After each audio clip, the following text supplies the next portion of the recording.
Para iniciar nuestro tema del día de hoy, ya está con nosotros la doctora Carla Muñoz, además muy bella, hoy en Tarde del Sol, para tocar ese tema de las heridas de la infancia, esos traumas de la niñez que nos impactan hasta nuestros últimos días.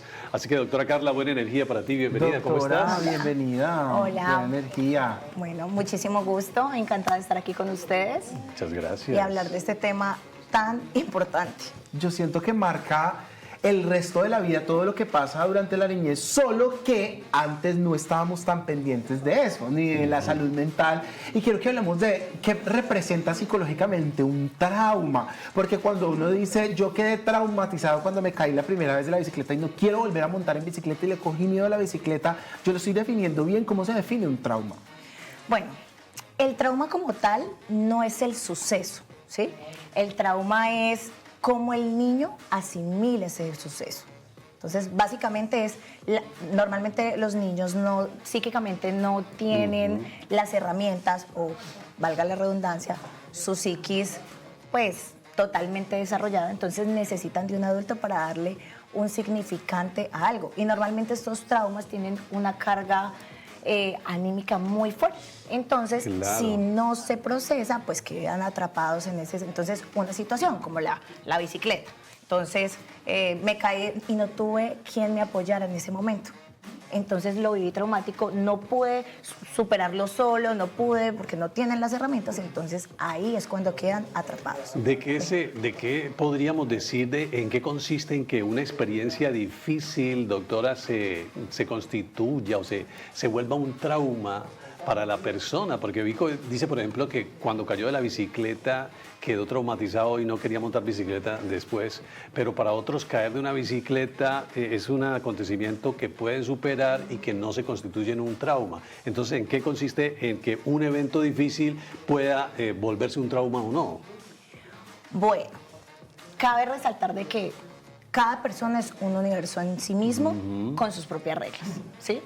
Y es muy importante la presencia de sus cuidadores, ¿sí? Porque pues no vamos a hablar de roles de padre y la madre. Influencia de ellos, además, la ¿no? influencia y el acompañamiento que tienen ellos para que el niño pueda procesar esa situación. Eso. Entonces, hay muchos casos donde hay negligencia de parte de estos cuidadores que hacen que el niño no pueda poner en palabras eso que están viviendo, porque puede ser una situación mínima, como caerse de una bicicleta, como puede ser una situación con ya características más fuertes que ya no pueden trascender, pero normalmente es porque el niño no puede poner en palabras eso que está sintiendo.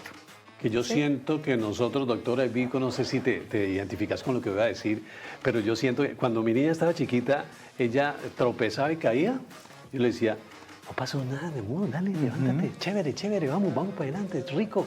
Pero en cambio, la mamá le decía, ay, ¿qué pasó? Mire la rodillita, Dios mío, mire, se raspó, ¿qué vamos a hacer? La sangre. Entonces, en ese momento, esa influencia que nosotros marcamos en los niños, ¿cierto?, hace que eso pueda volverse un trauma o por el contrario sea una situación superable rápidamente, ¿no, doctora? Sí, pusiste un ejemplo maravilloso. ¿Por qué? Porque los niños asumen esa situación de acuerdo a la respuesta. Ellos son, digamos que se espejean. Si tú le dices, ay, no pasa nada, aquí estoy, tranquila, vamos a hacerlo de nuevo, pero si llega la otra persona, lo horroriza, el niño se impacta y dice, eso está mal, y más adelante en la vida adulta, eso se va a ver reflejado, porque normalmente lo que no se logra transitar gestionar en la niñez, pues más adelante en la adultez o en la adolescencia va a aparecer como un síntoma. Doctora, hay algo que pues muchos contamos con la fortuna de crecer en un hogar de núcleo tradicional, o sea, papá, mamá, si tenemos hermanos, y esa relación de ellos permanece, pero hay muchas personas cuando pensamos en este tema pensamos precisamente en eso, en qué tanto afecta, y quiero que nos centremos un buen tiempo en esto, en qué tanto afecta que cuando uno esté pequeño sus papás se separen, el no crecer con la figura de papá y mamá, que es tan importante entender que sí son necesarias, y aunque a veces no juntas, pues juntas pudiera resultar mejor. El por qué afecta tanto a un niño cuando los papás se separan sin que se hayan separado de la peor forma. Bueno, claramente se necesita la presencia de esas figuras, más que padre y madre, es los cuidadores. Porque, a ver, hay hogares que pues no está el padre o la madre, o incluso son los abuelos quienes nos cuidan, pero entonces es cómo estos cuidadores ejecutan esos roles, donde ponen la regla, donde ponen ese amor, donde ponen esos límites y ayudan a constituir al niño, porque también hay familias que están perfectas, padre, madre, y resulta que hay sucesos que afectan a ese sujeto. Lo que impacta entonces serían esas figuras de autoridad, doctora. Sí, y más allá es que tenemos que tener en cuenta de que no hay una regla general. La única regla general es que no hay que generalizar. Que no hay que generalizar. Porque cada persona asume la vida distinta. Entonces, vemos casos de, no sé, dos hermanitos, dos gemelos. Nacieron en un hogar funcional, papá, mamá, y ustedes los van a ver y son totalmente diferentes. Y asumen la vida y sus posiciones son completamente distintas. Entonces, cada persona es un universo. Eso de cada persona es un universo me llama poderosamente la atención porque he conocido casos exactamente iguales con reacciones muy diferentes, ¿no? Dos chicas muy cercanas a mí que una decía que ella era así porque había sido abandonada desde muy temprano por su padre y que ya no podía ser diferente, entonces que ella en cualquier momento abandonaba a la gente sin motivo alguno, pero otra que por el contrario era muy cariñosa y se apegaba mucho a la gente porque ella decía que ella no iba a repetir la conducta del papá en ella, que ella no quería vivir eso. Entonces, esas reacciones tan diferentes según, digamos, las personas, según el entorno, eso me llama mucho la atención. ¿De qué depende eso, doctora? Bueno, eso pues claramente depende de cada situación, pero como te digo, cada persona asume distinto. Lo asume diferente. Entonces, por ejemplo, en el caso que tú planteas, primero hay que trabajar. El que no conoce su historia está condenado a repetirla. ¿Sí? Y no es solamente conocerla, porque es que, a ver, hay situaciones que creemos que son conscientes. Por ejemplo, ella dice, no, es que yo soy así, una justificación, porque mi papá, entonces ahí hay una justificación, pero no hay un trabajo real. Entonces hay que ir. O sea, lo que uno hace en terapia, coge la situación, con lo que llega el paciente y nos dice, bueno, yo soy así, de esta manera, y eso me genera malestar, porque normalmente son situaciones que no les genera calidad de vida. Entonces vienen con una queja y uno dice, bueno, pero abajo de eso que es consciente hay de pronto algo más profundo. ¿Y por qué yo reacciono de esta manera? Entonces vienen los miedos, la angustia, los temores, y yo reacciono de esa manera de forma defensiva.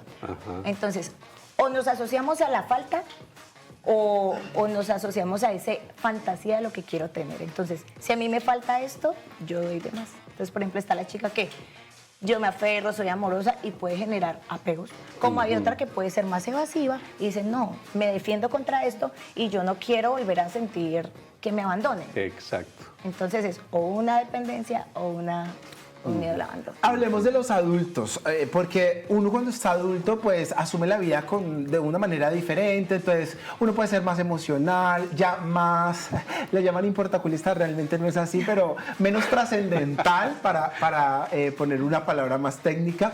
Pero ¿en qué momento uno puede sentir que o puede identificar que sí hay traumas de la infancia? Yo le quiero poner un ejemplo puntual. Él no me ha autorizado para contar esto, pero mi papá quedó huérfano a los 8 años.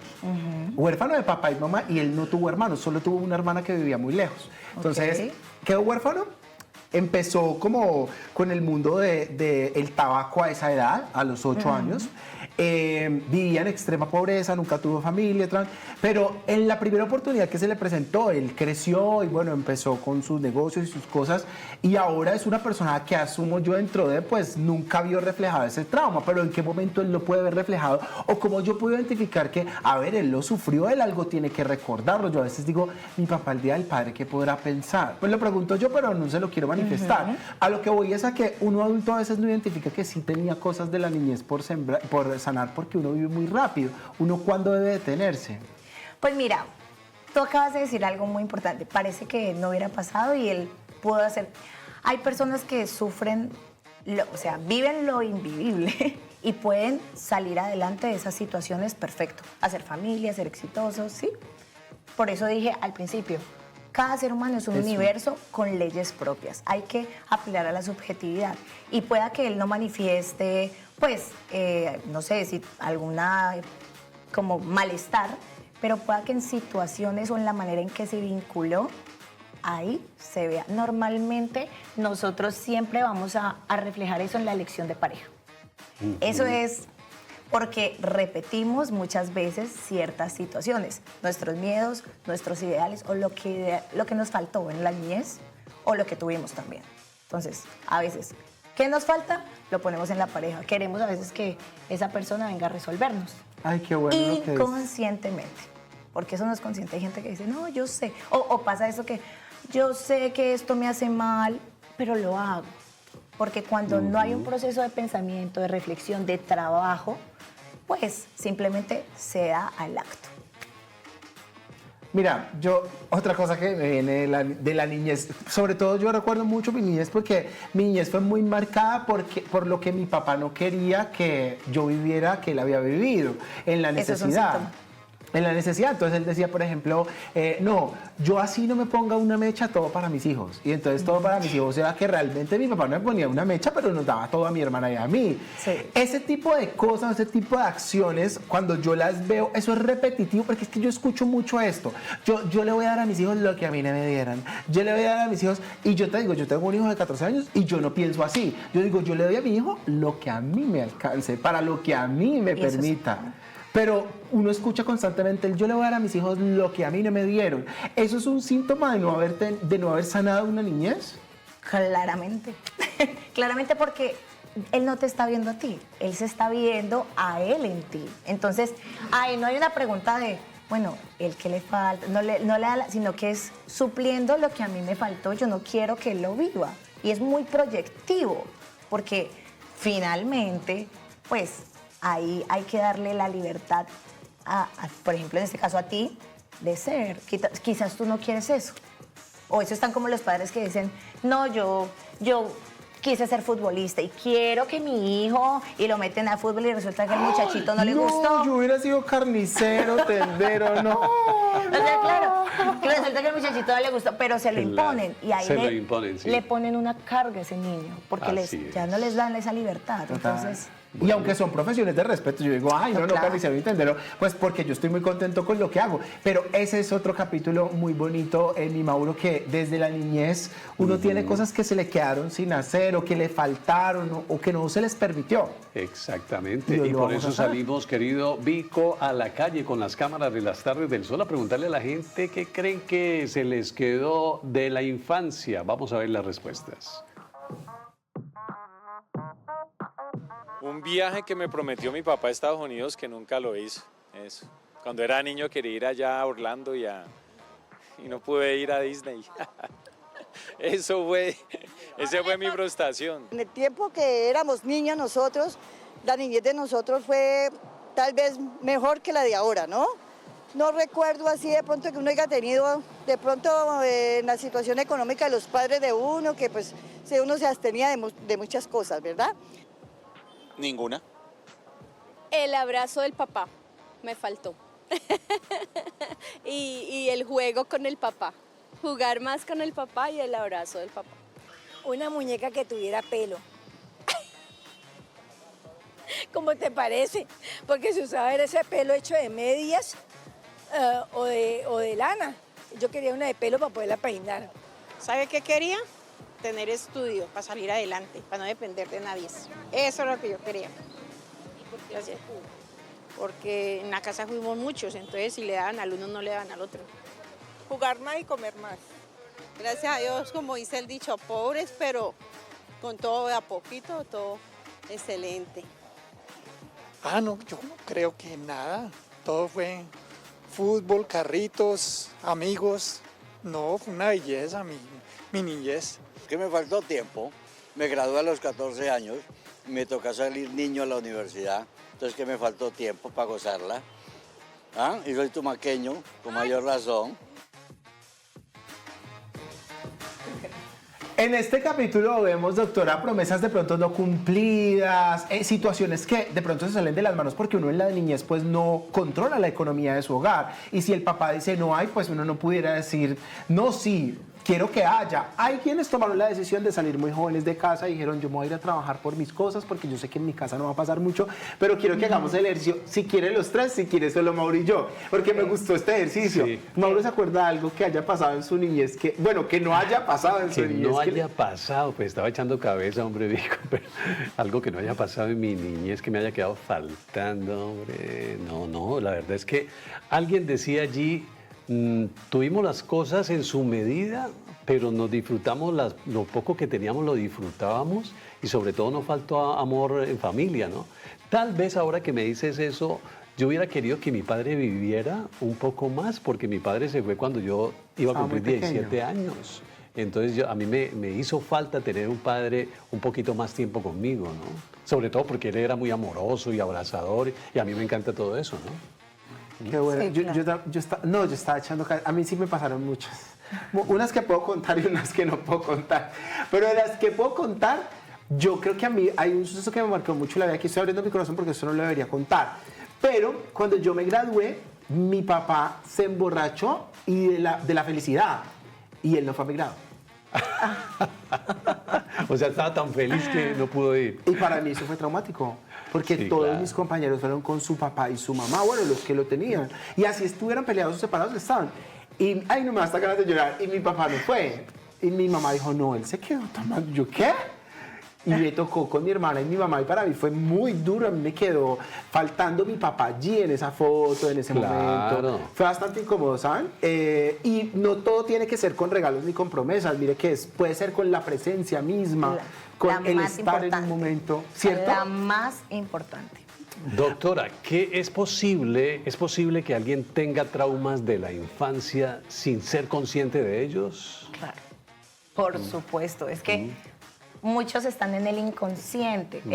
Mira, el psiquismo es tan hermoso y funciona tan perfecto que a veces eso que nos trauma o nos genera malestar, angustia, lo que hace es borrémoslo. Eso se le llama amnesia selectiva.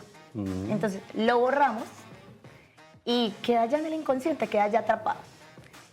Pero luego surgen, como yo te decía antes, en esa adultez, en esa adolescencia, más que todo salen en la adolescencia, y se reactivan, porque ya ahí entramos en el lenguaje, en el significado, ya entendemos cómo funciona la norma, todo. Entonces, ahí es donde empezamos a ver síntomas y algo que se le llama, nosotros en el psicoanálisis le llamamos la compulsión a la repetición.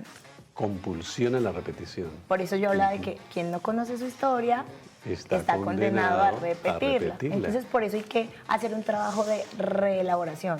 No se trata también como que, ay, yo ya vi el trauma y ya con eso lo sané. No, hay que trabajarlo.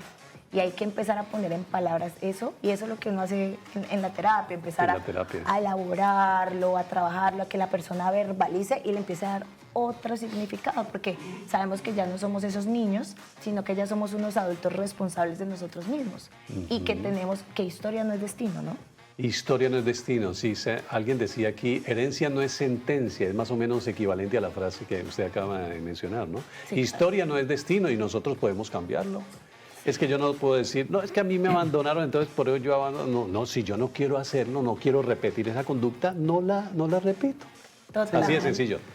Cerrar el círculo y bien cerrado, no Claro, repetirlo. Hay, exacto. de hecho, una película que funciona de esa forma. Doctora Carla, pues muchas gracias por habernos acompañado. Creo que tuvimos una conversación muy amena, llena de conocimiento, Sí. con ejemplos que funcionan muy bien. Lástima que se acabó tan rápido, yo Sí. quería que la doctora quedara No, más pero se rápido. la puede seguir en Instagram, Mauro. Sí, no, la voy a seguir. Pedir una consulta. Doctora, buena energía, muchas gracias. Buena energía, Igualmente, doctora. un gustazo. Y nosotros, mientras tanto, vamos a viajar. Ah, bueno, si quieres, llevémonos de viaje a la doctora, ¿le parece? Llevémosla, Se la pero- dejo montar adelante en el carro y Pero por todo.